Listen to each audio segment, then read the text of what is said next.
ever young? Or am I faking on the tip of my tongue? There's a sarcasm waiting for you.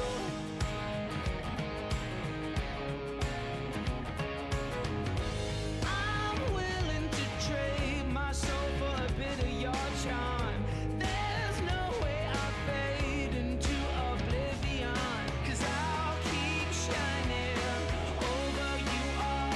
And if your wings entwining, you better face the fall, keep trying again. Oh yeah, keep trying again.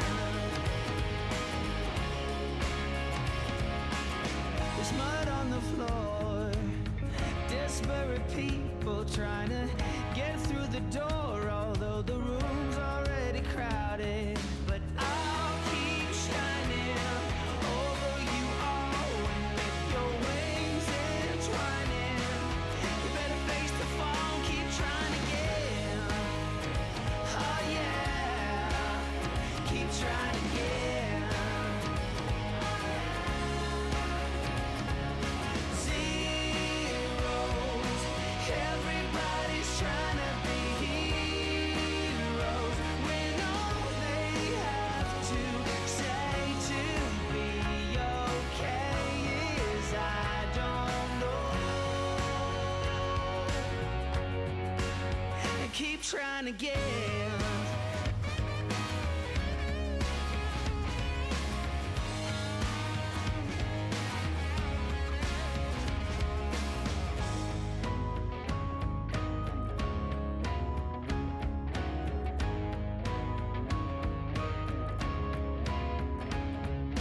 I'll keep shining over you all. With your wings entwining, you better face the fall. Zero, everybody's trying to be heroes, when all they have to say to be okay is I don't know. Are you okay? I'm not that sure.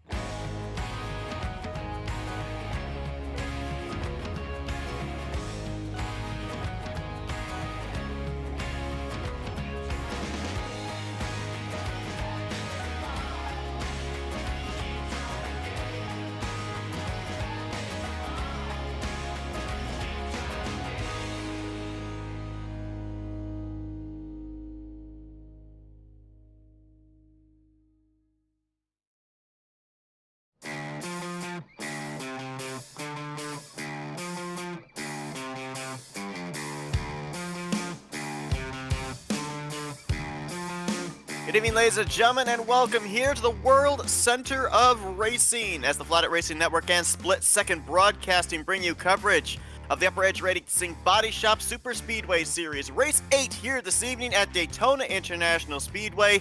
This race is going to set the table for the drivers that are going to be battling for the championship in 2 weeks' time at iRacing Superspeedway. I'm Seth Cole, joined by Joey Chapman. Joey, you've had the opportunity here this season to share the track with the drivers out in the field here tonight. You mentioned before we even came on the air, the intensity this season from start to finish in every single one of the previous 7 races, and now we're getting closer to the championship being decided. You got to feel that intensity is just going to continue to either stay status quo or maybe even go up another notch. Correct, Seth. The intensity has been off the walls this season. A lot of new drivers in the series, and now these cars have been a lot different to drive this season. Guys haven't been able to push quite like they used to. You can't stay connected to guys, and it creates a lot of bad pushes, a lot of accidents this season. Guys are really going to have to stay patient tonight. Going to be looking at guys like Dylan Poteet. He is our defending winner at Daytona. This is a big opportunity to make a splash in the championship. One race can change everything. So Dylan Poteet, he was our last winner at Daytona. A lot of guys are just looking to try to get their first wins of the season. Guys that we've seen in the top 5, top 10 in previous seasons may only have 1 or 2 top 10s this entire season. This is the race that sets you up for the championship race with double points. 7 previous races, 7 different drivers have gone to victory lane. An opportunity here for maybe a repeat winner, Blake Trawick, a former winner on the season, back at our first stint at iRacing Superspeedway on the pole position. Chad Winstead's been in the conversation the last couple of weeks, been up there towards the front, gets caught up in something late, but he's been in the conversation. He's looking for his first win on the season. You got the 2-time champion, Bronson Stafford, on the inside of row number 2. And last week, DJ Stagner became the 7th different driver to go to victory lane when he picked up the checkered flag at the Atlanta Motor Speedway. We're going to show you the starting lineup for tonight. Looks like maybe a slightly smaller field than we've had in the past couple of weeks. Also, you mentioned about the previous race we had here at Daytona with Poti going to victory lane. That was a night to day transition. Tonight, it is, I believe, a day to night transition. What's that going to mean for the drivers here as the race goes on? The biggest thing here is just going to be managing your stuff. It's all about survival. We've seen so many races this season. There's going to be an early caution. We might get a green flag run. Do we get green flag pit stops? It's all about be there at the end. You can't win it if you wreck on lap 5. Green flag in the air. We're underway here at Daytona. It's the Moo-mobile of Blake Trawick that's going to lead the field down into turn number 1. Now, unfortunately, due to scheduling conflicts, we weren't able to broadcast the first Daytona race. So from the driver's point of view, what can we expect to see here tonight as opposed to some of our previous races? Like Atlanta last week was obviously very narrow. We've seen at Talladega 3 wide and 4 wide. I mean, do we see 3 wide formation here this evening, or do they kind of keep it double wide?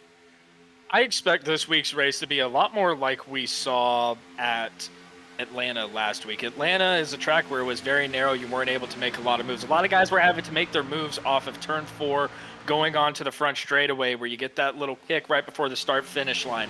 Here, it's going to be very imperative just to be patient. A lot of times this season, the bottom line has just been the strongest line. So I feel like we're going to see a lot of guys try to go to the bottom, manage their stuff, and try to make it to the end. And that's the biggest thing that I can stress. Make it to the end. With only 19 cars starting tonight, I feel like that's going to be a lot easier, where we've had fields that have been closer to 30 cars throughout the duration of this season. There's been a lot of guys making moves. I think you're going to see a lot of the veterans be smart, try to play it safe, and get the best finish they can. Will be interesting to see as well. You mentioned the smaller field in comparison to what we've had here in the past. Last week, I don't think anybody had on their bingo card that Atlanta Superspeedway was where we were going to have our very first appearance of green flag pit stops here this year. With the smaller field here tonight, maybe get into the mentality of preparation for potentially green flag pit stops around the midway portion, maybe getting into the second half of this race here tonight. Going to be a much simpler pit road for these drivers to get onto than it was 1 week ago also. No, and Atlanta was a very different track to be able to approach. Getting onto pit road, you could go a lot more aggressive than you expected, and I expected there to be a lot more mistakes. So absolutely, Atlanta was not the track that I expected to have that long of a green flag run at. I did not expect to be up there mixing it up in the top 4 the whole time. So this is just going to be a race, and no surprise to see Bronson Stafford already going for it on the high side. He's somebody that just wants to try to win and set himself up the best that he can for the championship. And that's the thing. You're going to have guys that are going to be playing it safe tonight, but then you're also going to have your guys like Bronson that are just like, I know I'm a great driver. I know I can take a push. I just want to get up to the front. And he's got a great pusher behind him in Matt Muir. Yeah, Bronson Stafford coming off only his second top 5 on the season last week at Atlanta, where he came up runner-up to DJ Stagner. Because of that, though, finished up in the podium, wow. up in the wall, off the nose of Matt Muir. He's going to get hit from behind by the 1, and Tellier's going to go around that probably, well, they technically saved it. They may not throw a yellow flag. We do have the yellow flag out. Yep, now the caution is out. Well, I'm putting the commentators. I was going to say, you enabled the commentators curse. Yeah, so I've been in the car too much this season, and my bad, Matt. I really apologize for that. But when we look at this one, it's just going to be a matter of Matt just got on the right side on his bumper as they were going into the corner. Can't really do that. Nothing that Matt was trying to do intentionally, and then everybody else is just kind of along for the ride, trying to find their way. Tellier gets caught up with the 35, so we'll get a look here in just a second at what exactly caused that. Think about maybe 4 cars getting collected up in this one, including the defending champion of the series, the one of Ryan Potter. I don't think anybody hit the 97 of Tellier. I think he kind of hit that I transition of the think banking of the corner to the flat of the apron, maybe. he might have gotten hit from behind by the 35. We'll have to check. But yeah, absolutely. It's just a matter of Muir got on the right side of the bumper, which is a no no, especially going into the corners. And as I said before, these cars this season cannot take pushes the way that they used to be able to. If you had two competent pushers in previous seasons, you could two car tandem pretty much for as long as you wanted to, or until the cars started to overheat. But this year, it's a matter of you better try to stay center, and even then, don't push me into the corner. Yep, you were correct about the 35 getting to the back of the 97. Also, Andrew Siegel in the 5 looked like he got a little bit of contact out of that, as you see here with the Oh slow yeah. mo and the zoomed in look right there, as you said, on that right rear quarter panel.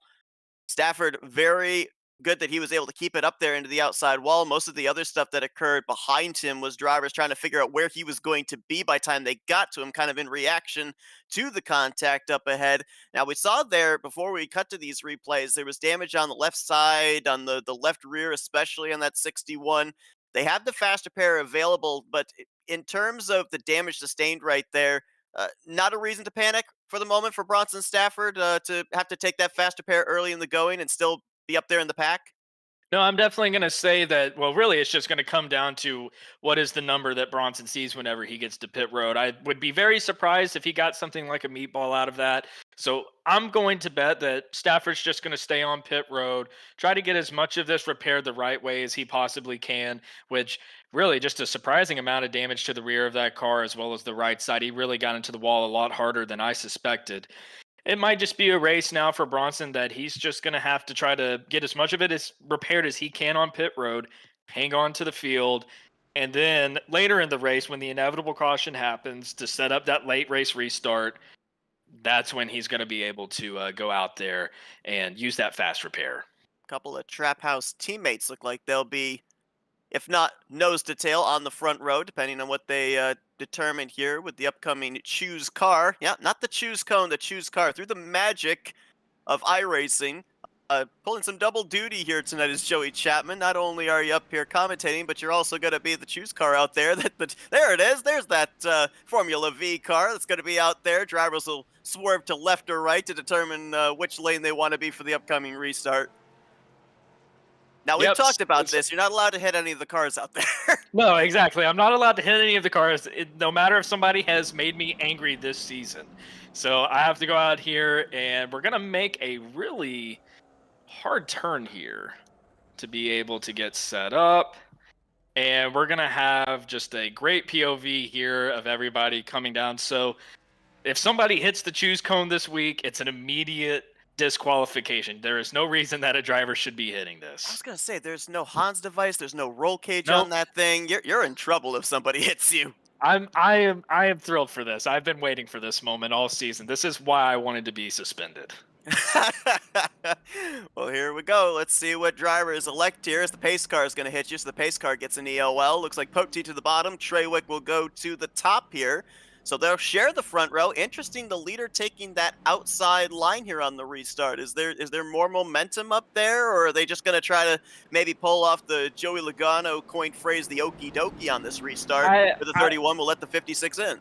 I would suspect a little bit of the okie dokie there, but at the end of the day, I think it's just a matter of, let's see, I'm getting a little bit of direction here. Yeah, so really, I just think it's a matter of just, you may want to try to control both lines or something like that.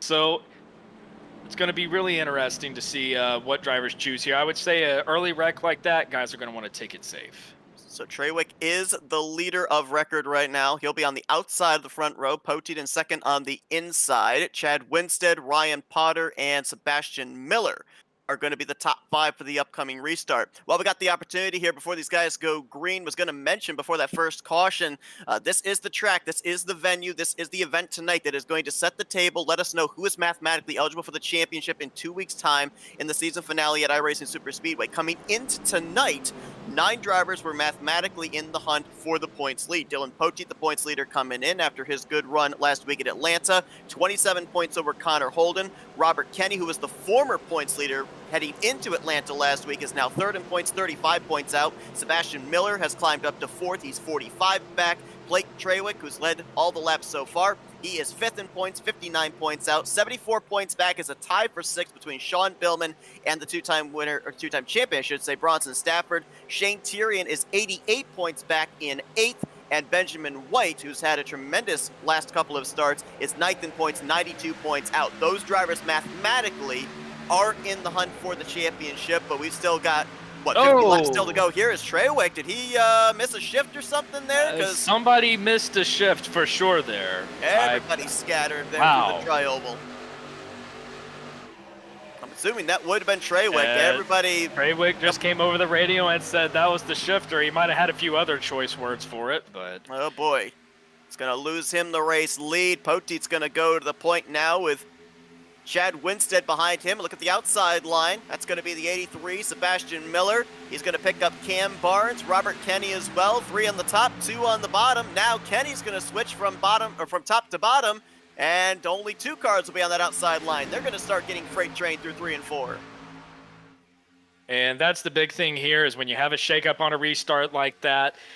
Once again, you have the early caution, you have somebody miss a shift on the restart, now it's just going to be a matter of, okay, am I going to drop to the back? I don't want to be a part of the next wreck. That seems pretty inevitable at this point. Ryan Potter right there in the 1 car, of course, by virtue of being the defending champion, had the right to be the number 1 car here in Season 5, and he's 4th on that inside line. Has not made all the starts here this season, and obviously, because of that, would not mathematically be able to get himself into the hunt for back-to-back championships, but out there riding, maybe having some fun here tonight, and up there as usual, up inside of the top 5. When he won the championship last season, it kind of seemed to be his MO, where he would start at the back, wouldn't even set down a qualifying lap, would wait for everything to happen in the first half of the race, and then slowly, steadily would make his way forward and be up there at the close of the race.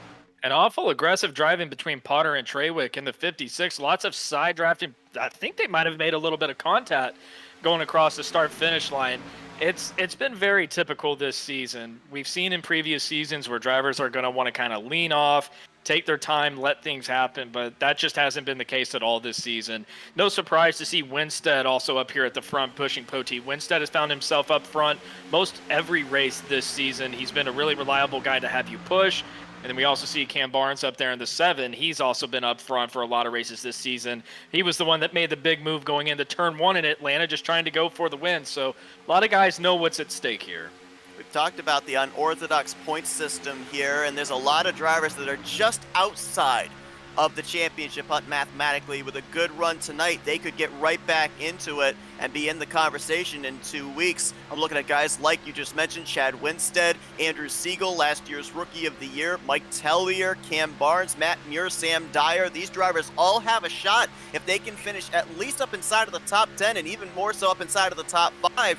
The points payout that is given for drivers that finish inside of the top 10, that could put them into that conversation mathematically next time we head to the racetrack at Iverson Superspeedway in 2 weeks. And talk about a and Mike Tellier gets into the back of Potter. I was about to say, Tellier has been making a lot of moves so far, trying to get his way through the field, and just got too aggressive there. He tags Potter, and that's gonna trigger the mini one. Matthew Rodriguez involved. He took a big hit from Cody Lamas. Jason Shu as well in the 3 got involved. And that 51, it is crab walking its way down to pit road here. A lot of suspension damage on that machine. There's the Bass Pro Shops Ford Mustang of Jason Shu. Started this race from the rear of the field. Rodriguez didn't start that much better, but had made his way up into the top 10 within the first 2 or 3 laps. And that's definitely going to be a faster pair for the Mike's Harder Lemonade Toyota. When we started that lap, Mike Tellier was all the way in the back of the field. He was running back there with Bronson, who has a lot of damage, and he was just trying to pick his way through, trying to make a middle lane work, kind of slicing guys, forcing it 3 wide. Mike is a driver that whenever he sees a bit of a lane come open, if you leave one of these lanes open, he's going to go for it, and he typically gets it done cleanly. But right here, you're going to see whenever he goes into turn 3, I guess he was just trying to chase Potter up the hill and try to give him a push. I'm not entirely sure, but it doesn't matter if you hit a guy square or wherever on the bumper going into the corner. You're going to spin them out. Yeah, we saw the first incident with Stafford and Muir, the contact into the right rear quarter panel. This one kind of the Yikes. left rear quarter panel, but as you said, both cars were kind of traveling up the racetrack, and the contact was made as they were both shifting upwards. And man, there's the big hit there. Cody Lamas into Matthew Rodriguez. Mike Tellier going to be heading into iRacing Super Speedway. Our season finale is the defending winner at that racetrack. He took the checkered flag back in race 4 a few weeks ago. Yeah, and I'm not entirely sure what Tellier saw there. The one was moving up to about the middle lane. He was trying to get up on the high side, it looked like, to get in behind the 83 possibly.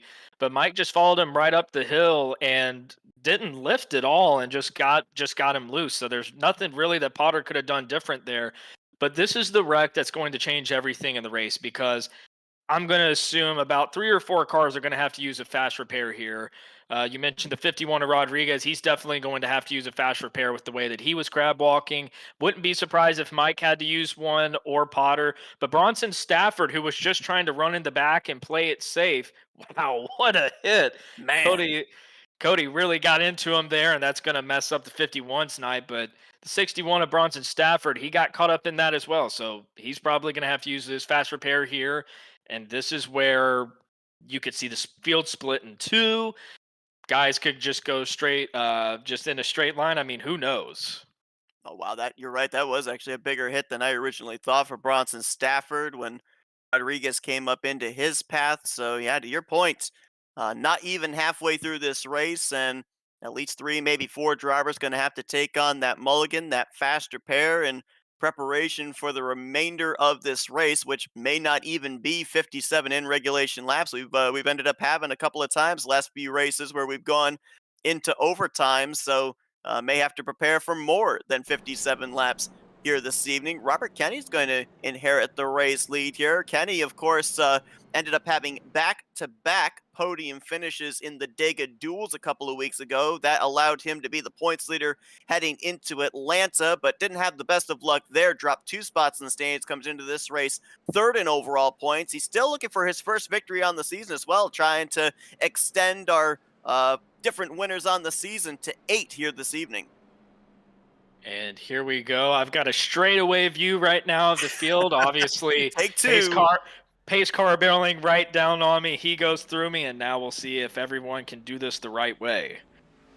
Some late decisions here. I see a lot of guys going towards the bottom. It's almost like a 70-mile-per-hour game of chicken. It really is. It is absolutely frightening, and it's just virtual. I shouldn't be scared at all. Hey, doesn't matter if it's real life or virtual. You see a car barreling down in your direction, everybody's going to have their heart rate go up just a little bit.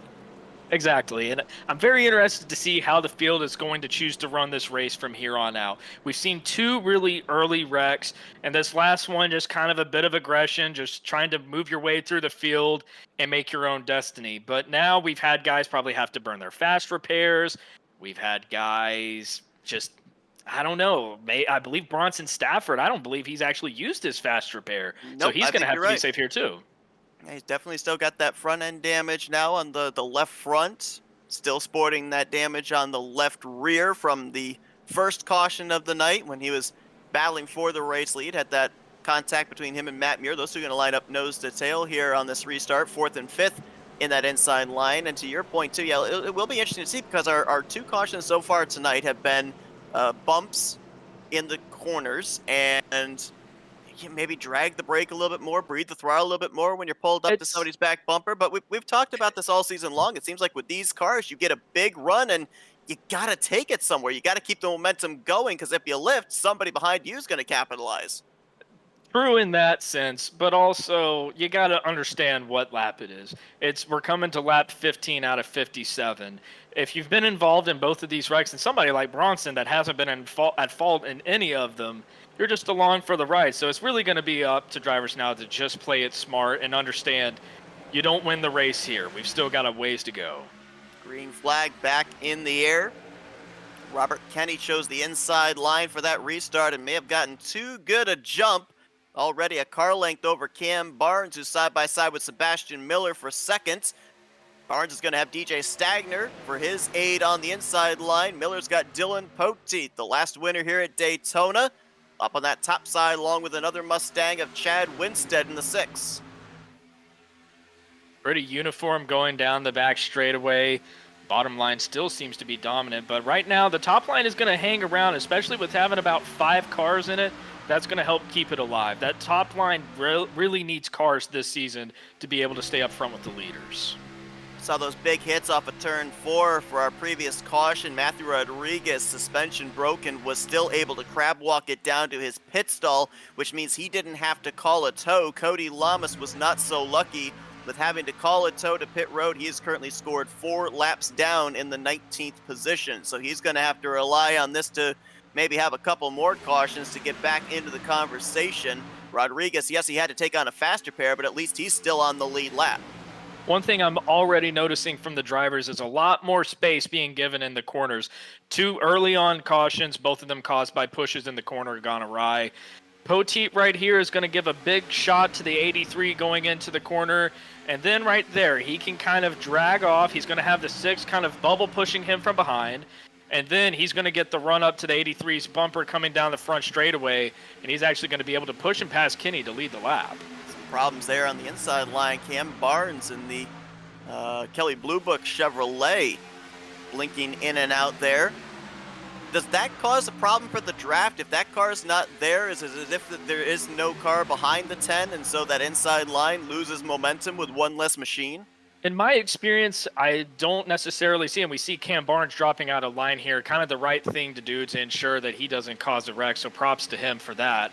But it really, in my experience, hasn't caused issues in terms of we're going to lose momentum, but if anything, it forces the car that's behind that car to be a little more cautious and to be safe and say, okay, I don't know where they're going to show up, and I don't want to have them come back right inside of my car and potentially cause issues that way. So it can cause a stack up in the sense of everybody's just trying to play it safe, play it smart. And Kenny going up to the top lane with a big move, and you got to be careful with gutsy moves like that. You saw that 10 car was way out there with the rear end yawed out. And definitely scrubbed off speed, brought Chad Winstead to his bumper very quickly. Could have been another uneven bump that has led to 2 cautions so far here tonight. Now Sebastian Miller and Dylan Poteet heading up that inside line. Sebastian Miller coming into this race 4th in overall points. It's been a career year for him.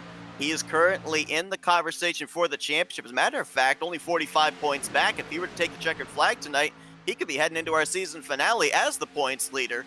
He, along with Holden, Kenny, Trewick, I believe, are all currently mathematically eligible with a checkered flag tonight to be the new points leader over Poteet if Poteet ends up finishing outside of the top 5. A lot of momentum building up on the high side. We see a lot of cars choosing to go up there. Matthew Rodriguez, who had to use a fast repair, I believe, on that after that last wreck, he's up there running 3rd in that line. And wow, Ryan Potter gets right down beside the 5 car. Got to be careful there. You don't want to risk something like gap whack and potentially wreck the whole field, including yourself. But now Kenny's going to pull even with Sebastian Miller for the lead. And one thing that I've noticed from a lot of guys this season, a lot of the newer cars, not a lot of guys have necessarily ran super speedways in this car, and they want to try to control both lanes. Lots of moves up to the top, to the bottom when you're leading. Right now, we're seeing guys in this race playing it smart, controlling their line, and just letting the runs come as they are. Yeah, we ended up seeing last week at Atlanta Superspeedway, it kind of seemed like whatever lane you were in, you were pretty much committed because the field was, in a way, gridlocked. You couldn't move high, you couldn't move low, pretty much from the lead all the way back to the rear of the field. It was double wide. Here this evening, we're seeing a little bit more movement of drivers jumping from bottom to top, top to bottom. But for the moment here, it is looking like they're in a bit more of an orderly fashion. And still a little gridlock there with the side draft. Kenny there on the right rear, bringing Sebastian Miller back to him. It may depend on those cars towards the tail end of this group. I saw Jason Shuey, Mike Tellier, they were able to draft up to the tail end of this group. Kind of whichever lane they choose might be where the momentum goes up here at the front.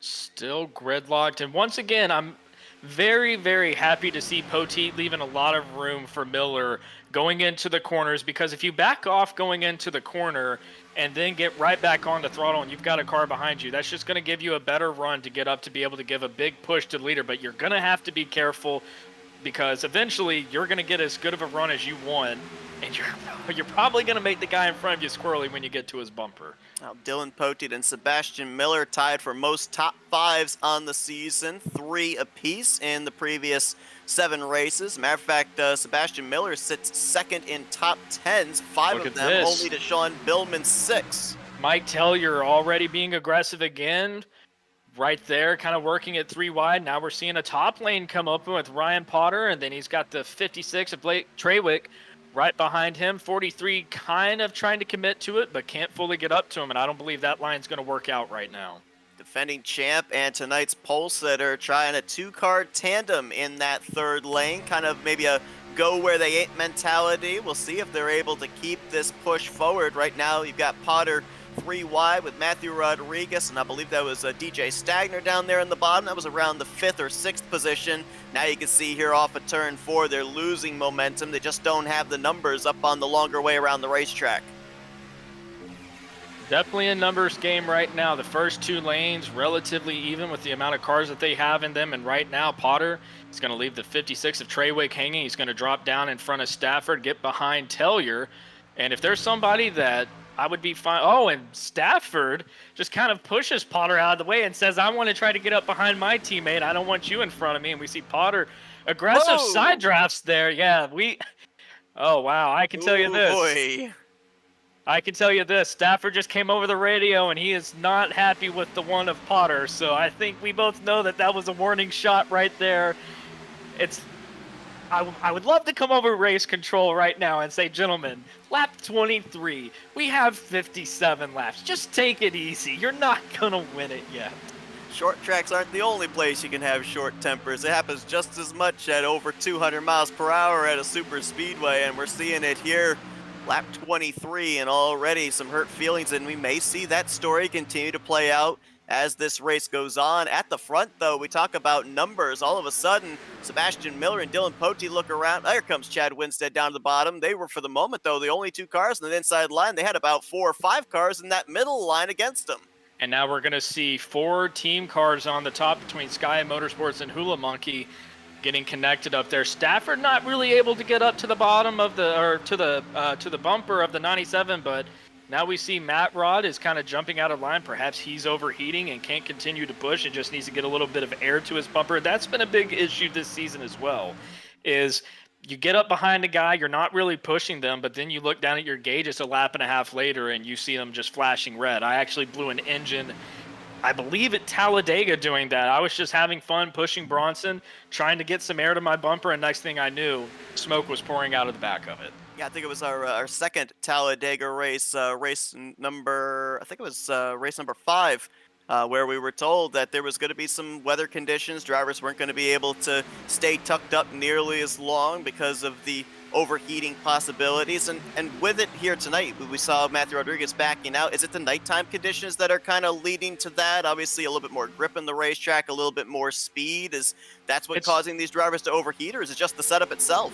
It's just been the cars this season. We're not really sure what's necessarily changed, but handling's been a little bit of a struggle. Overheating's been a struggle, and definitely being able to push has been a struggle. But if anything, it keeps the series fresh. It's presented unique challenges. The veterans in the field have definitely caught on, maybe not so much the newer guys. As we see Poteet is going to jump up to the high side, and he is going to leave Sebastian Miller to drop back, and he's getting a great push from Chad Winstead. They're probably going to drop down here with Robert Kinney. He's going to be getting a big push from the 97 of Mike Tellier, and we're going to have a good battle going down the front straightaway here. But if anything, I can only say that the control this season has been more in the driver's hand. It requires patience, and it's required guys to be smart. Unfortunately, at times, we haven't necessarily seen that. A couple of Fords tandem to the front there with Poteet and Winstead. Now some Toyotas tandeming here with Kenny and Mike Tellier. How about the highest running Chevrolet? Roberto Ramirez there in that fraternity order of Eagles, number 42, third on that outside line, having a good run. We've seen him during the course of this season. He's been able to get himself up there into the top 10, top 5. Actually, I believe it was one of the Dega dual races. He closed it out with a top 5 finish. He's been doing very well here this year. Second full-time season in the Baadteshop Superspeedway series, and maybe he could get his first career victory here tonight. And top line definitely not so organized right now. About a car length and a half separating Robert Kinney and Mike Tellier. Tellier trying to get a push here from Roberto Ramirez. Wow, that should not have been a mouthful like I made it out to be.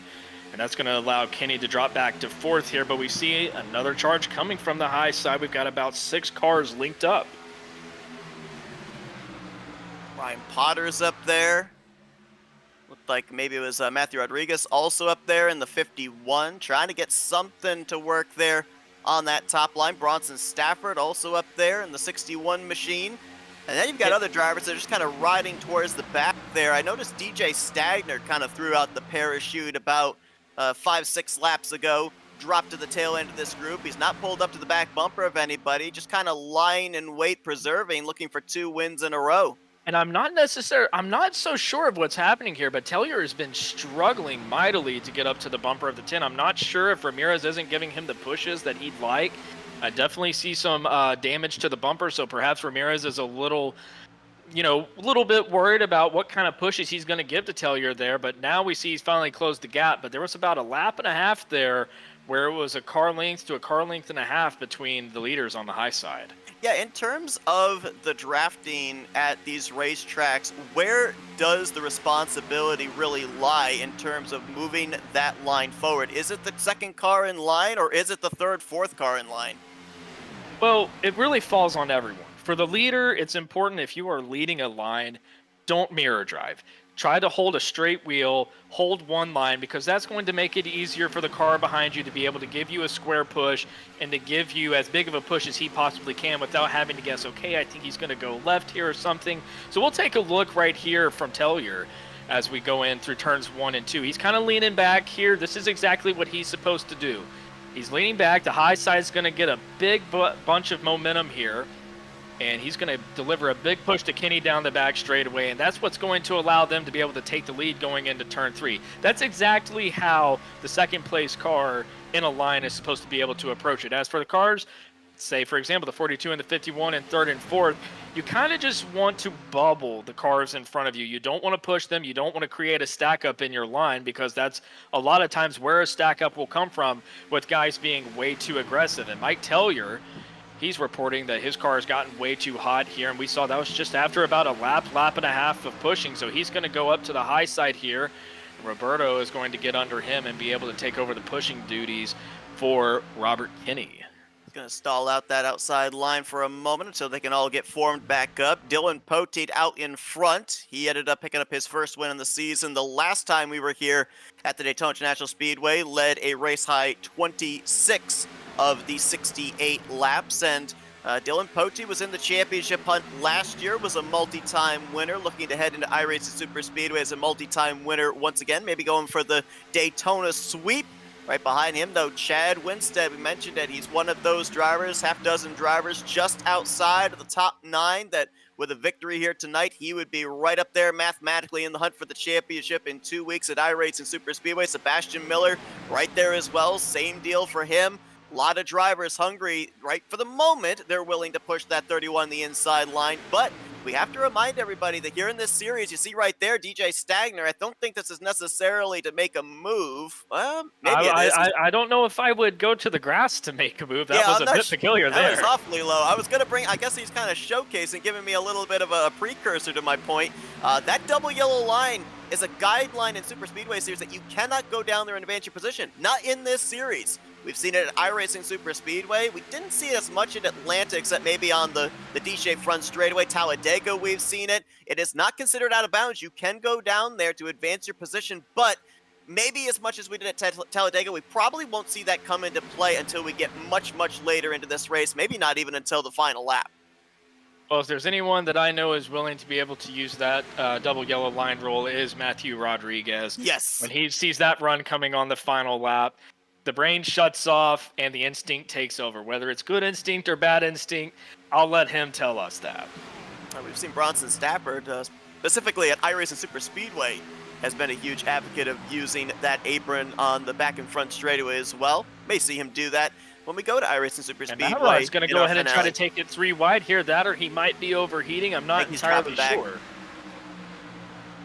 And that's just going to be I thought for a moment there he was going to stack up Bronson Stafford. I didn't know if Stafford thought he was making a move and went up there to the top.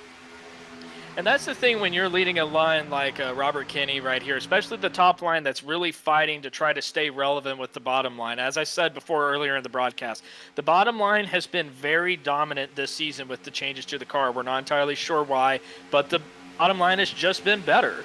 But when you have enough guys on the top side, you're going to be able to make it work up there. The biggest issue, as we see Roberto Ramirez dive to the inside, that's going to leave Tellier to get up behind Kinney. But the biggest thing is you're going to have guys that are going to push, but you can only do that for a lap and a half before you start overheating. And I think Kinney has just said at this point, all right, I've had enough. I kind of want to save some fuel here. If we get some green flag pit stops potentially, I just want to be able to sit back here and save my stuff. Looks like Mike Tellier's going to drop back there as well. You bring up the possibility of green flag pit stops. They went 45 laps last week at Atlanta Superspeedway, a 1.5-mile racetrack, before they had to hit pit road. Granted, we've had a couple of yellows here, so the fuel window extended a bit, but it would be interesting to see just exactly when these drivers would have to come to pit road, and maybe depending on what the window is, maybe kind of split it in half, come to pit road halfway through that fuel window. And we see guys pitting right now. There we go. It's like the 42 of Roberto Ramirez is going to be the first one in. Look at him hard on the brakes there. Rear tires sliding, back ends nearly spinning out. Yeah, Potter had to be careful there, but that's one of the biggest things is you can really tell who's a decent driver and who's a good driver based on who's able to save their stuff whenever they get on the pit road like that. That's where you can see a lot of accidents happen of guys not necessarily knowing how to woe it down properly. If you start sliding your tires, how do I collect it and not just kill the guy in front of me? This group's going to get off pit road relatively smoothly, and I wouldn't be surprised to see the Sky Motorsports and Hula guys pitting right now. And it looks like that's going to be the case. I hear a lot of guys saying pitting in right now. See about any of the drivers up towards the front, like the Fords of Poteet and Winston. Looks like they're coming in as well. This is where and a lot of guys coming in hot here. This is an art. People don't realize how difficult it is. It's like air traffic control. Everybody got different braking zones. You got to figure out which lane each driver is going to take for entrance onto pit lane. A lot of times, too, drivers that have a pit stall further down towards the exit pit road, they'll take that wider over to the right angle into pit lane. Drivers that have an earlier pit stall will try and get down to the left, closer to that inside wall. So there's a lot of maneuvering, a lot of communication that has to go in to green flag pit stops. And it really is all about give and take coming into pit road. When you know you're coming in with a big group like that, the leader can really push it. If you've got no one really in front of you, yes, you can push it. When you're behind, you just want to give credence to the cars around you so you make sure that you're not the one causing the accident. But occasionally you're going to look in your mirror and you're going to see, oh, wow, there's a torpedo coming right at me. I better get out of Dodge. So these pit stops taking place, nearing 20 laps to go. One would have to wonder if the fuel window opened for them to maybe be able to make it the rest of the way, or if the numbers are correct, if indeed they absolutely had to pit right then, they may have to come to pit road another time before the conclusion of this race. It's going to be very interesting to see. I'm going to say that the window probably opened for them to be able to make it on fuel for the rest of the race, and then it just becomes a matter of, all right, who's going to be the first one to go, and then who's going to be the ones to undercut. We see Stafford getting a great run to the back of Winstead right here. He chooses to not really do anything with it. He didn't have Kinney up behind his bumper like he probably wishes he had. But no surprise now to see this Sky Motorsports bunch really right together, getting around the slower car of Matt Rodriguez, Cam Barnes, those guys just coming off of pit road. Yeah, it looked like the 7, the 51, and the 5 all were the last cars to hit pit lane. We'll have to wait and see where they all cycle around to as Poteet goes back to the point. Tellier will slot into second, Stafford now to third. Well, you say slot into second, but I think Tellier wants to try to get a lap led himself, but he just doesn't really have the help up there, and he's going to fall back to Winstead. Has also got that damage on the front end of his race car from the second caution. Maybe makes that car a bit of a parachute when he gets out to the lead. Oti gets loose there with Stafford all over his back bumper. Stafford gonna muscle his way to the point. And correct me if I'm wrong, looks like he took the faster pair on because that looks like a brand new race car. It absolutely is a brand new race car, and that was a bit of an aggressive move from Stafford there, really going into the corner. Not really sure if I would have taken the risk there because the risk-reward assessment would tell me that I would probably wreck the 31, but Stafford would probably tell me that's a skill issue on my part, so he gets it done. He's going to start leading laps, and that's going to send Poteet back to around 6th or 7th place. Well, Stafford's hungry. We mentioned that he struggled this year, only 2 top 5s in the first 7 races on the season.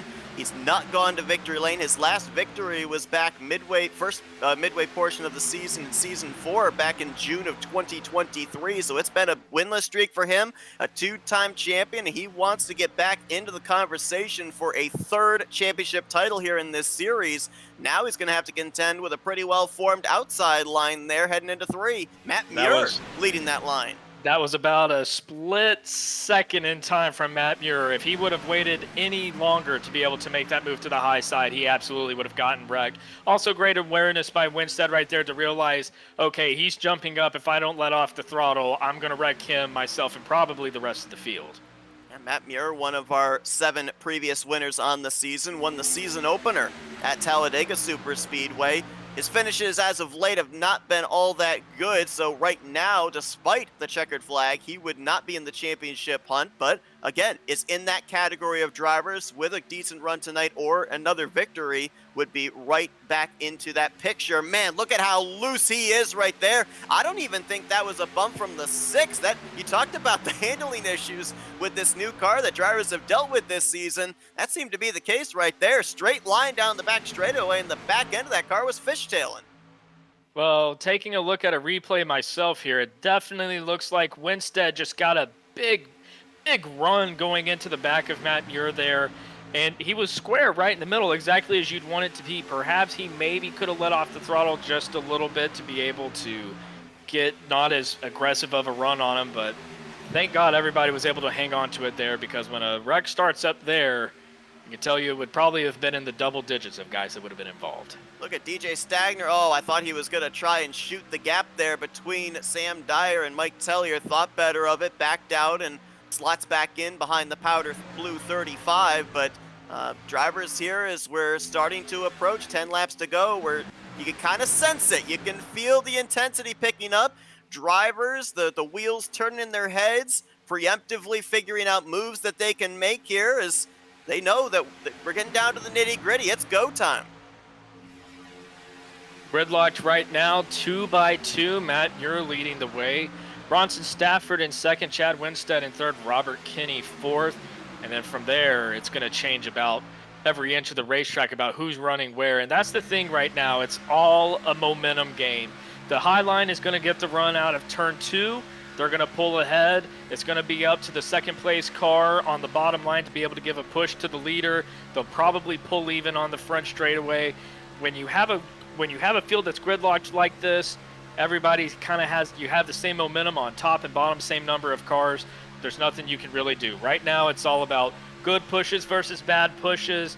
And at the end of the day, it is getting down late in the race, but you can change your fate in a matter of 2 laps here. They don't have to get aggressive just yet. You just need to be in the draft. Well, back-to-back weeks, we've seen a round of green flag pit stops. The pit stops here tonight, though, not working out for a trio of drivers. Jason Shuey, you see him right there on the same straightaway as the leaders. They're about to catch him, put him a lap down.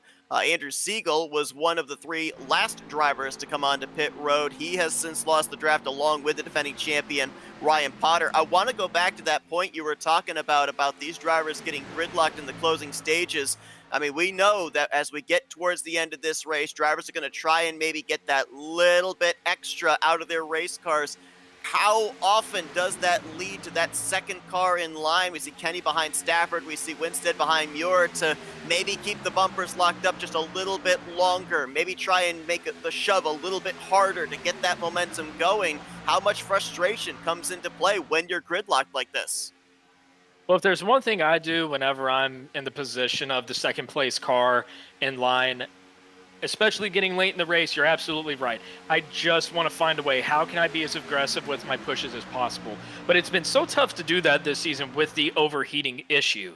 So typically, I love being able to push a guy like Robert Kinney or Bronson Stafford. Stafford can take just about any push that I give him.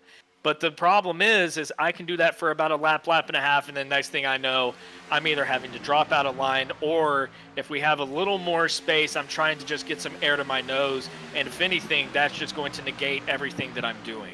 So right now, it's really just a matter of playing your cards close to the vest, making sure you're going to get there to the end, because nothing you're going to do right now is going to win you the race. Take a look at this shot from high above on the back straightaway. Any of these drivers in this lead pack, as we're approaching 10 laps to go from Daytona, have a shot at this victory. Part of the battle is obviously winning this race. The other half of the battle is positioning yourself in the right area to be able to win the race. The last couple of races we've had, specifically the Dega Duels, the iRacing Superspeedway prior to that, the wrecks we had in the closing stages were right up at the front of the field, and only a handful of drivers, actually back to iRacing Superspeedway, only one driver was able to get away. So it's not necessarily about being in the right place to be able to make a move for the win. It may necessarily be being in the right place to avoid the big one when and if it happens in the closing stages. And the feeling that I'm getting right now when I see the cars bunched up like this and this many guys still contending for the win, I better make sure that my Formula V is ready to go. Engine still works, tires are still up. Engine warmed up. Because I guarantee you, this is not going to go green to the end. Got some drivers here that we haven't talked about all night that could be some sleepers there at the tail end of this pack. How about that number 43, John Peterson? And, well, I was going to say his name, so I guess the preemptive commentators curse Sean Billman there. He just got the wall through the tri-oval.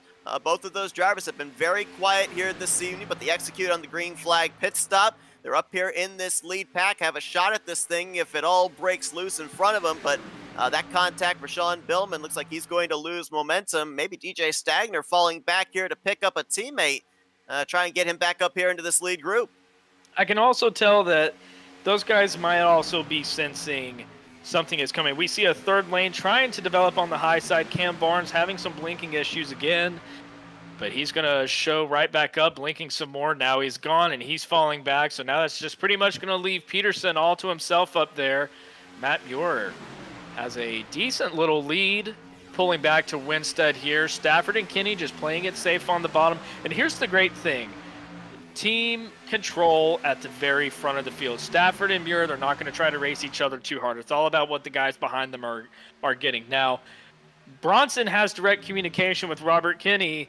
Matt Muir doesn't have that with Winstead, so it might just be a matter of he's hoping that Winstead just gets the point, just says, hey, let's ride for now. We don't have to get too aggressive. We see DJ Stagner. He's trying to get back up to that third line right now and try to make something work up high. These guys understand it's under 10 laps to go. I may not be able to win it now, but maybe it's time to start positioning myself.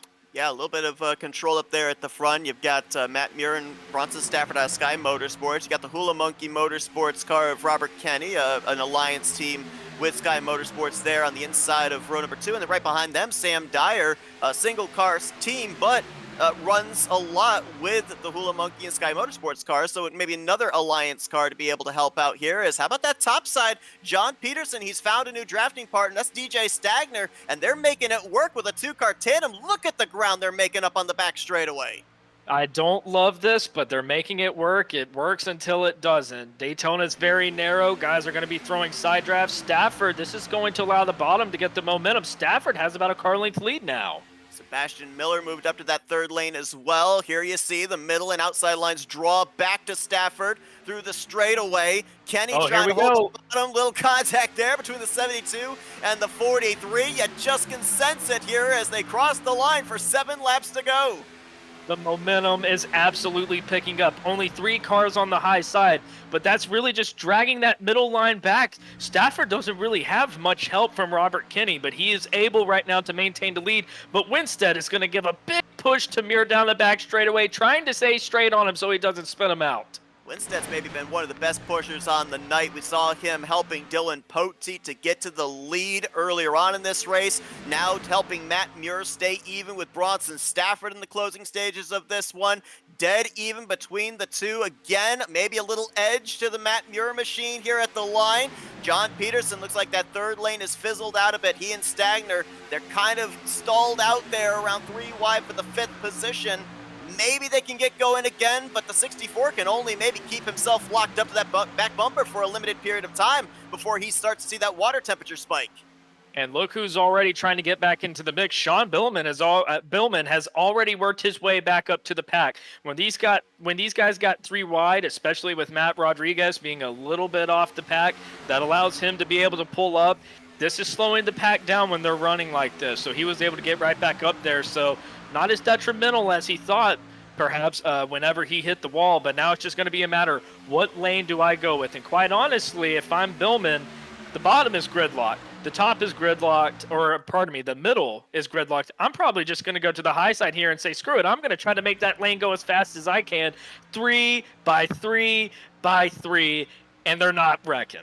We have only had 3 of our previous 7 races finish under regulation. 4 of them have gone to overtime. Not sure which side of the coin tonight's race is going to be on, but right now it's kind of looking like we may have 5 overtimes here this season. Still 3 by 3 all the way through the field. As this time by, they'll be coming to 4 laps to go. We're seeing 3 wide. We may be calling 4 wide by the end of the night. And a lot of respect being given throughout the field right now. I got to give a lot of props to these drivers to be able to run 3 by 3 like this. And we see contact in the middle of the pack. The 83, Sebastian Miller into the wall. He might have made a little bit of contact right there with the 06 machine. But we're going to stay put, and we're going to stay green. Kept it going, still under power, kept it straight, never spun, so officials keep the green flag out. That kills that whole third lane. John Peterson now in no man's land. Looks back in his rearview mirror. His drafting help is gone. He'll have to find a way back in line here potentially. No, he's going to try it all by himself. He's going to get to that right rear of Poteet, try and side draft him into the corner. Meanwhile, at the front, maybe that outside line getting kind of broken up. That might help the middle line with Matt Muir draw back even with Bronson Stafford again. And it was just a bit of a racing deal there on the front straightaway. The 83 and the 97, both kind of trying to side draft off of one another, going through the tri-oval. Might have been a little bit of gap whack, but if there was contact, it was nothing intentional. Props to everyone for holding on to it there and for not wrecking. But wow, 3 laps to go. We've still got about 12 guys that could absolutely win this race right now, maybe more. 4 miles left here as they hit the back straightaway. Now a third lane again. It's the Fords, but roles are reversed. It's going to be Poteet pushing Winstead. Winstead helped Poteet get to the lead midway through this race. We'll see if the Blue Ovals can counter the Toyotas on the inside. Winstead has been playing it smart all night. He's been very clean. He's been a great pusher, but now he's saying it's my turn and I want to try to get up there. It's going to be up to Poteet to be able to try to hold it in a straight line and get him good pushes. But DJ Stagner giving great pushes to Matt Muir. 2 laps to go.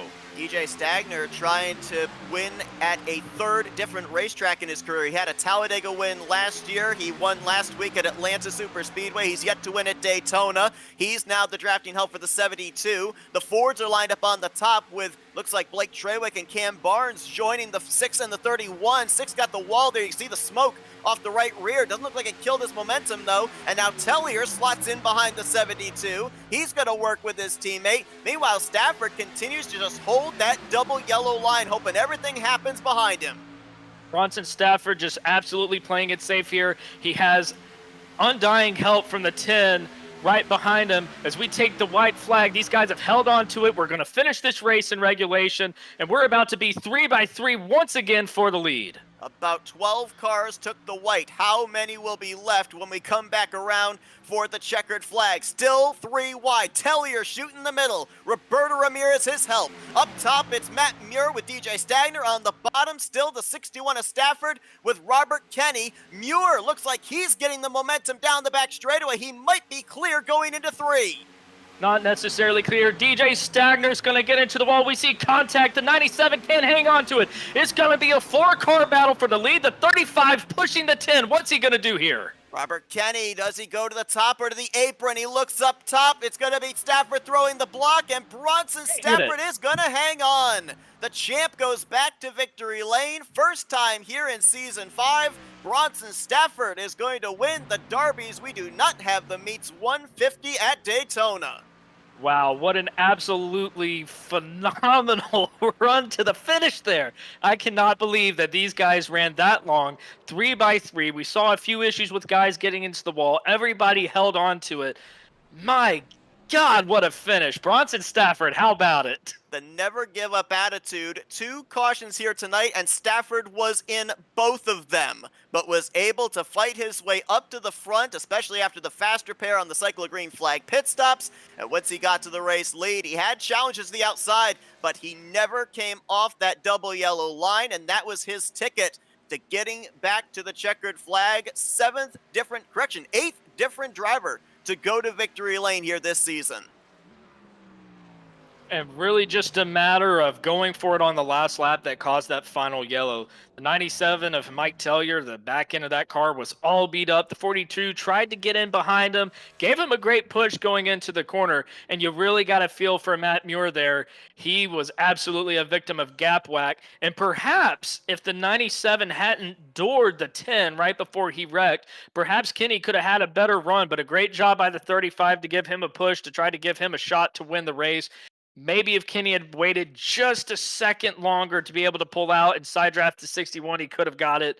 Nothing he could have really done, but man, what an absolutely great run by Bronson Stafford. You would have thought earlier in this race that he was going to be one of the guys that would be screwed at the end of this race because he's involved in the first 2 cautions, nothing that he did, and what do you know? He's in victory lane. Joey, you're off the hook for the commentator's curse back in the beginning stages for that 61. Exactly. Look out for those drivers up there at the top of the point stands as well, because with Bronson Stafford, Robert Kenny finishing up in the podium here tonight, they're going to definitely be mathematically eligible for the championship in 2 weeks' time. Ooh, 43 of John Peterson kind of coming A up little off the airtime. ground there. Yeah, how about that? Oh, wow, talk about airtime, Mike Tellier. Not- Back end of that car going up in the air. And once again, you got to feel for Matt Muir there. He's just trying to go for the win, and he is a victim of gap whack. There may have been 4 or 5 feet between them whenever it happened. Maybe I'm exaggerating that a little bit, but definitely not the situation that he was looking for there at the end. He loses his help. He's going to be a victim of gap whack, and he doesn't get the finish that he maybe deserved there. But once again, when you look through the field here, a lot of guys that you can just tell were absolutely going for it. Stafford with the no quit mentality. Robert Kenny is one of those guys. He doesn't have to win, but I always see him up there at the front. If he somehow wins the championship next week, don't be surprised. Yeah, I think we'll have to see where Poteet ended up finishing in this race. I know DJ Stagner was collected up in this wreck. I think Poteet might have gotten a piece of this wreck Look, as well, so and you'll see right here. So yeah, not wow, the 4 yeah, or 5 nowhere feet that I was close. making it out to be, but it was absolutely egregious, the amount of space between them whenever that happened. And at this point, if you're Mike Tellier, who's just flying through the air right there over the 43 car, that's just a situation where you're keeping your foot on the throttle. It's the last lap. You're trying to hold it as straight as possible to be able to try to limp your car across the start finish line. You saw Poteet was collected up in that incident. Sebastian Miller, we saw, was involved in that incident just prior to the white flag waving. So Robert Kenny, I don't know, maybe the second place finish here tonight gets him back to the top of the point standings. Connor Holden wasn't in the field here tonight. We'll have to wait and see how it all shakes out. But here's on board with Poteet. I mean, he's third car in that middle line. You're pretty much boxed in. You just Yep. got to hope that a lane opens up. And this is the worst feeling in the world right there. When you're caught in the middle of the pack, you're trying to go for the win. You realize at that point, okay, I'm probably not going to win it unless everybody wrecks in front of me and I somehow get through it. And right there at that point, you can definitely tell he recognized this just isn't my night. And how about for Matt Muir there? He sees nothing but clean skies in front of him, and next thing you know, he's getting whiplashed around, and he's going to try to limp it back across the start-finish line. You've really got to feel for him. He ran a great race tonight. Yeah, probably at that time there with that onboard didn't have a clue that there wasn't really any visible contact. When he gets out of the car and sees what we were able to see, probably it's going to hurt a lot more. And you had that wreck out of turn 4. The race back to the start finish line was very important for all those damaged race cars because for the top 10, there's a points payout of anywhere between 75 to 10 points. From 11th on down through 20th, they get a payout of 5 points, and then drivers that finish outside the top 20 only get 1 point. So those points very important for all those drivers involved in different situations. Stagner and Poti trying to keep themselves in the championship conversation. We'll have to see how it all shaked out in terms of the official finishing results. But that wreck could have championship implications by the time the checkered flag waves when we head to iRacing Superspeedway for the finale. It absolutely does have championship implications. And one thing that absolutely changed that last lap wreck was Robert Kinney's ability to be able to potentially compete for the win. Right before the contact with Tellier, when Tellier got pushed by the 42, Kinney was running 193 miles per hour, and right after that, he dropped down to 189 miles per hour. That 4 mile per hour difference, I guarantee you, was the difference between finishing second and being able to go door to door with the 61 across the start finish line. Well, we had fireworks on the racetrack here tonight. Fireworks now above the racetrack, shooting up there on the back straightaway. Drivers have climbed from their race cars. It's time to get some thoughts of our podium finishers. Let's see if we can talk with the driver that brings it home third place here tonight. Second podium finish on the season for him. Let's see if we can talk with Sam Dyer. Hey, Sam, it's Joey and Seth up here in the FRN booth. You got us? I got you guys. Well, we knew when we saw them, you guys stacked up 3 wide, about 3-4 rows deep. Something was going to have to give. You guys made it to the white flag, but then 3 and 4, that's where we saw the trouble happen. But you were in the right place at the right time to be able to sneak through that and a shot maybe at this victory if something had gone wrong between the top 2. Walk us through that final run to the checkers, because it must have been as nerve-wracking for you down behind the wheel of that 35 as it was for us up here observing. Oh, it absolutely was. I mean, I had to use my fast repair under that green flag pit stop, so I didn't have a safety net to lean back on. And that whole entire time, it was the first time this season where I've actually decided I'm going to actually push. I'm going to be up front. I'm going to challenge and try to get a good finish instead of just lucking into one with the wreck. And so it was nerve-wracking, those final 15 laps of trying to battle side by side. But man, those final 2 laps, Kenny was over the radio saying he was close to blowing up. I was getting close on the white flag. It was just hold the throttle, hope for the best, and we survived through. But definitely a nerve-wracking run to the finish. We saw 3 by 3 by 3 throughout the entire field. A lot of guys doing a lot of give and take there. Were you surprised in that last run that we didn't have a caution flag? We were just kind of sitting up here waiting for the moment that all of that was going to unravel. I mean, absolutely. That was something that I think all of us were expecting, especially when we saw the third lane was moving a lot faster than we expected it to be. It kind of made things, okay, these last 8 laps are going to be intense, and we're going to hold on and hope for the best, because Bronson also used his fast repair. So Bronson and myself, we both were just saying, if they wreck, hopefully they wreck to the wall and not down on us. Well, one of the drivers that came into this race needing a good run to have a mathematical shot at the championship next week. You get the third place performance here tonight.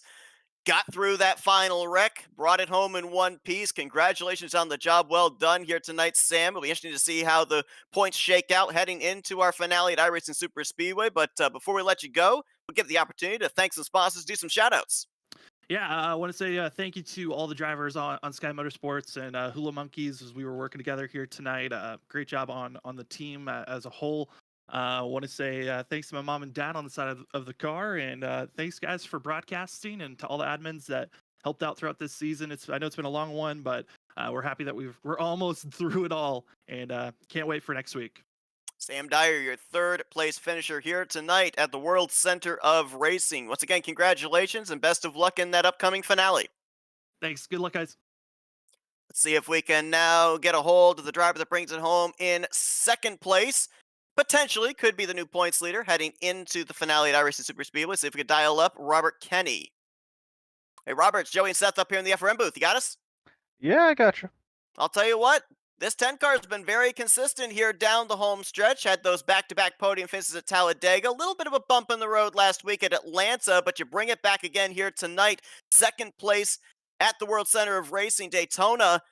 Had a shot at that victory as well there with everything culminating behind you. What little more did you need to be able to edge that 61 at the line, put this 10 car in victory lane? Oh, I needed about 40 degrees cooler engine and water. That would have helped me a lot. Because that entire last lap, it was with Hula Monkey and Sky Motorsports. We always have a team role where we work together until the last lap. Then it's every man for himself, but don't wreck each other. And that entire last lap, I was pegging the both oil and water temps. So I just didn't have the engine at the end, but it's it's great to claw back at the overall points lead with nice finish. So a very uniform run to the finish. We saw guys running 3 by 3 throughout the entire field. Definitely surprised that everybody was able to keep clean, especially going in between turns 3 and 4 on the final lap. You were tucked behind Bronson the entire time. You were definitely giving great pushes. Do you think the difference for you coming to the finish was where you got doored by the 97 right as that wreck started to form? Do you think maybe if you didn't have the contact there that you would have absolutely had the chance to race him side by side to the finish line? I mean, it probably did hurt a bit because it damaged the right front a bit and the door, so the car wasn't as streamlined. But in the end, I don't think it really mattered much. I'm just glad I kept the car straight after the contact, because the main issue is I just did not have power at the end to make a full run. I made the run I could and was trying to move Bronson up a bit so I could then get under him, but by the time I would have been able to get under him, it was already too late, and we were already at the finish line. Well, before you took the green flag here tonight, mathematically, you were still in the conversation for the points lead and the championship, with the second place performance tonight may be the points leader heading into iRacing Super Speedway. A great performance for you here tonight. Been very consistent, as I said, here down this handful of homestretch races, and may be able to get that one spot better when we get to the finale in 2 weeks' time. Robert, before we let you go, we'll give it the opportunity to thank some sponsors and do some shout outs. Oh, I just want to thank you guys for coming on every week and broadcasting the league admins for dealing with everyone and their complaints and everything every week.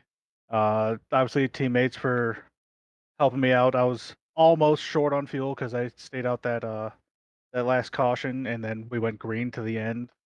Um, yeah, it's- hopefully, we can be one spot. Well, keep the top spot if we do come out this week with it. Unlike season 2 and season 3, where I finished second and fourth in points. So hoping for that first championship. So now that you go into this final race, you're definitely going to be in contention for that championship. Going to be double points on the line next week. Does that affect your strategy any? Do you see yourself trying to be a little more conservative throughout the race to try to keep it all in one piece and not have to burn a fast repair? Or is it just a matter of, I want to win a championship, so I'm going to go out there and do whatever I have to try to come out on top? It's throughout this whole season. It seems like you need to be top 3 or 5 on the last lap to even have a shot at winning. So obviously, you still want to try to do that, but keeping the car clean through the first half, 3 quarters of the race have always been uh, the ideal. And I what I'm doing is working for me, so I think I'm going to keep doing what I'm doing and let the cards fall where they may. Hopefully, we come out with a win to then tie Bronson and Mike for most wins in the league again. But we'll just have to see where the chips fall. Well, we're certainly looking forward to it. You got about a week to be able to think about it with the off week, and then we'll be at the iRacing Super Speedway for that finale in 2 weeks. Second place run for you here tonight, though. Great run, Robert. Congratulations and best of luck in that championship battle once again at the end here of season 5. All right, thank you very much. Hopefully, I'll be talking to you guys in 2 weeks. Absolutely. Robert Kenny, the runner up finisher here this evening at Daytona, finishes just about maybe a little less than a car length behind this driver, your 8th different winner on the season. Let's dial up the 2-time champ, Bronson Stafford. Hey, Bronson, Joey, and Seth up here in the FRN booth. You got us? I gotcha. I don't know, but maybe complaining's getting you some results. Beginning of March, you're saying, "Man, I'm just having absolutely no luck here in this series." But a couple of consistent runs in the Dega duels. You bring it home in the podium last week at Atlanta, and here tonight you bring it home with a checkered flag. Not necessarily the smoothest road to get up to the front, but once you got there, you seemed like the strategy was stay committed to that double yellow line. Let everybody else try and take the longer way around the racetrack.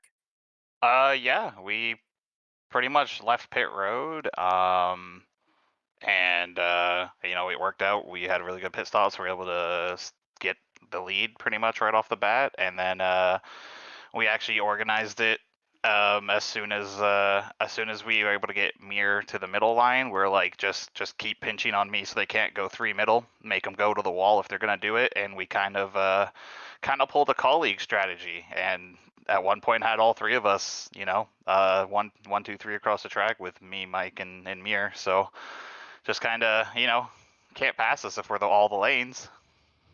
Lot different racing this week with fewer cars being in the field. You obviously were victim in those first two cautions, both of them caused by just a little bit of aggressive pushes going into the corner. We also saw some contact between you and Ryan Potter down the back straightaway on lap 23, but it seemed like overall aggression was a lot lower this week. Do you think guys knew what was at stake, or do you just think that the smaller field really helped guys contend for the win? Uh, I don't know. Honestly, it's hard to say because it felt really aggressive on the track. It might not have looked like it, but there were some really weird pushes going on, and just lots of side drafting and lane changing. I think after the pit stops, it kind of people were kind of more stuck in a way, just because like obviously I think we got a little split, so the fields wasn't quite as big, but it felt aggressive in the car, and I'm glad. I guess it didn't look like it though. Were you shocked at all throughout that race, especially there at the end? I'm sitting here saying I better keep my Formula V ready to go because surely I'm going to have to get it back out there. But the top lane forms, you guys run three abreast there for a while and no caution. Yeah, honestly, I thought we'd get another yellow. I had to use a fast repair still after that second wreck. I didn't use it, kind of thing, and I was like, oh, we'll get another wreck. I couldn't go over like 190, kind of thing. We got to green flag stops, and I was like whatever, I gotta use it because if we're doing green flag stops, it's gonna hurt the whole team if I don't have a brand new car. And yeah, thankfully, leading the race is sometimes the safest spot, and we end up going caution free to the end afterwards anyway. But yeah, it really just worked out. Well, the victory here tonight puts you right in the forefront of the conversation to clinch your third championship trophy. We're going to be looking forward to seeing how it shakes out in 2 weeks at iRacing Superspeedway. But a big step towards maybe being a three-time champ with that checkered flag here tonight at Daytona. We'll let you get back to your celebrating in a moment, but first we're going to give you the opportunity to thank some sponsors and do some shout-outs. Yeah, the whole Sky Motorsports Hula Monkey crew, and we had another good showing tonight, minus the Choose V by Joey Chapman tonight, which I think that was fun. That was cool to see. I chose my Um, destiny. I chose to be the V. I knew what I was doing. yeah, dude, it was terrifying. That car is so tiny coming at you. But yeah, the whole team, we worked really really great tonight. I think it shows more, when you can kind of control the field a bit more, being able to do things like that. It shows teamwork is really really big, and it paid off really good tonight. Obviously, all the sponsors. I know we're missing some people tonight, but obviously all the sponsors on the cars. Mir does all the paint scheme stuff like that. They always look good. Obviously, Matt Rod putting on the league with Mike and stuff like that. I think he tried out a new system this week. It seemed to work good, so I think he's down to solo adminning now, which I'm sure Mike's not upset about that. Um, so that'll be fun. We got one more race left, and then obviously you guys throwing on the broadcast and having guest star Joey Chapman. Thank you. Absolutely. Yes, I'm glad I could lend my voice to this and not the driver chat raging. Well, Bronson, congratulations on the victory here tonight at Daytona. Best of luck in 2 weeks as you look for another championship trophy here in the Baadteshop Super Speedway series at iRacing Super Speedway. Yeah, we'll see what we got. Thanks, guys. Bronson Stafford, your winner here tonight. 8th different winner on the season, and the point standings have been updated. Again, as I mentioned, coming into tonight, you have to be within 97 points to have a mathematical shot at the championship, and it looks like, Joey, we got an 8-horse race heading into that finale. Kenny, back to the top of the point standings. Only 10 measly points over Dylan Poteet, only 24 points back to tonight's winner, Bronson Stafford. Blake Trawick still in the conversation in 4th, Connor Holden 5th, Sebastian Miller, Sean Billman, and Chad Winstead look like they will be the ones that have a mathematical shot at that championship. And you brought up the point as well, double points next week. So it's going to be interesting to see how the calculations go. I don't know how well we'll be able to do up here in the booth of being able to mathematically manually calculate as everything occurs every corner, every lap, but it will be interesting to see how it all shakes out because that's just a little added caveat into what occurs next week. And I don't even know if I want to be a part of that race next week because I'll be good the race, but I don't want to mess up anybody's chances, especially a teammate's chance of being able to win it. And then to have the championship at a place like iRacing Superspeedway, a super wide racetrack where anything can happen. It's just unbelievable, the racing there at that racetrack, and I'm sure we're going to have a great field for that. We'll take a look at the unofficial results for the Derbies. We do not have the meets 150. Bronson Stafford and Robert Kinney locking up the top 2 spots there with Sky Motorsports. Sam Dyer and Matthew Rodriguez. Chad Winstead rounding out the top 5. Blake Trawick, Cam Barnes, Matt Muir, Mike Tillier, and Sean Billman, who we thought was going to lose the pack there at the end, but was able to make his way back up into the top 10. Yeah, that 5th place finish keeps Chad Winstead in the conversation. Matthew Rodriguez, talked to him before tonight. He said, I just want a top 5. He was able to net that 4th place position. Only Toyotas and Fords up inside of the top 10 here in this one. We had a couple of Chevrolets up in the conversation. The 42 of Roberto Ramirez, he was caught up in that last wreck. Andrew Siegel, he ended up losing the pack on the round of green flag pit stops. Dylan Poteet came in as the points leader, but outside of the top 10, 11th place, caught up in that wreck, so he'll be heading into the finale, currently sitting 2nd in points. Sebastian Miller, we saw him get into the wall not too long before they took the white flag. He was able to pass quite a number of drivers in that wreck and net a 12th place finishing position. John Peterson, Roberto Ramirez, and DJ Stagner, last week's winner, the top 15. There's Andrew Siegel, gets 16th place. Ryan Potter in 17th, Jason Shuey in 18th. I believe Cody Lamas did not reach the conclusion of this race after being involved in the second caution of the night, so he will net the 19th position. And boy, 3 things here tonight. You're not only in the commentator's booth, you're not only the choose car, but you're in a 20th place finish as well. Yeah, Look at that. that's defamation of character right there. I did not run the race. I did not finish 20th. I probably would have finished 20th regardless. But no, what an absolutely amazing race that these guys put on. We're looking at the last 2 weeks. This season definitely started off shaky. There's been a lot of frustrations this season about the racing, about the aggressiveness, and guys not necessarily knowing kind of the code of how guys race in this league. But at Atlanta, we saw a really great long green flag run, even if the race didn't finish the way that I wanted it to. And then tonight, green flag pit stops, 3x3 battles throughout the field. And now we're going to head into iRacing Superspeedway for the championship. Double points with 2 great races under our belts. And now it's just going to be a matter of how aggressive are they going to be next week. Do the newer guys know, hey, we can't play it as aggressive? 8 guys battling out for the championship. It's going to be nerve-wracking, and it's not going to be decided until we come off of turn 4.